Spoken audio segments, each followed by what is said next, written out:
சட்டக்கேடை நேயர்கள் அனைவருக்கும் வணக்கம். நாம் இன்று பார்க்கக்கூடிய ஒரு பொது தலைப்பு, அதாவது பொதுமக்களுக்கு உபயோகப்படக்கூடிய ஒரு பொது தலைப்பு என்னன்னு பார்த்தீங்கன்னா, சிபிசி ஆர்டர் 33 உரிமையில் நடைமுறை சட்டம் பெரிய ஆணை 33. இது என்ன சொல்லுதுன்னு பார்த்தீங்கன்னா, வறியவர் வழக்கு பாப்பர் சூட்டுன்னு சொல்லுது. அதாவது காசு இல்லை, என்கிட்ட வழக்கு தொடர முடியலை, நான் வழக்கு தொடர்ந்தால் கண்டிப்பாக ஜெயிப்பேன் அப்படின்றவங்களுக்கு தான் இந்த பதிவு. இவங்களுக்கு என்ன பண்ணணும்னா, கன்சென்ட் அந்த சம்மந்தப்பட்ட கோர்ட்டில் போய் வறியவர் வழக்குக்கு உண்டான நீங்கள் ஃபார்ம் கொடுங்க அப்படின்னா அப்ளிகேஷன் கொடுப்பாங்க. அதில் நீங்கள் ஃபுல்லாக பண்ணிடணும். ரூபாய் 1000க்கும் குறைவான சொத்து மதிப்பு உங்கள்கிட்ட இருக்கணும். வழக்கு மூலம் கரெக்டாக இருக்கணும், இல்லைன்னா ரிஜெக்ட் பண்ணிடுவாங்க.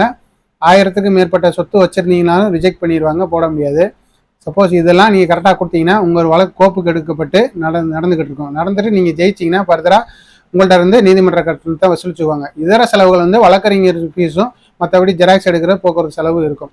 அதனால் அரிய ஒரு ஏழ்மை நிலையில் உள்ளவங்க இதை பயன்படுத்திக்கணும்.